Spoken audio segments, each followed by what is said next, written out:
ஒருமையுடன்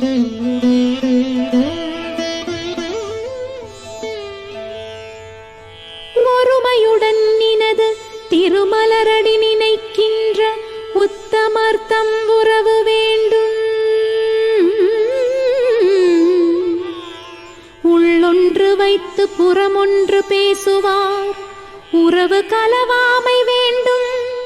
பெருமை பெரு நினது புகழ் பேச வேண்டும்.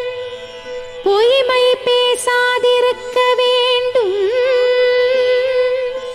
பெருநெறி பிடித்தொழுக வேண்டும். மதமான பிடியாதிருக்க வேண்டும். மறுவு பெண்ணாசையை மறக்க வேண்டும்.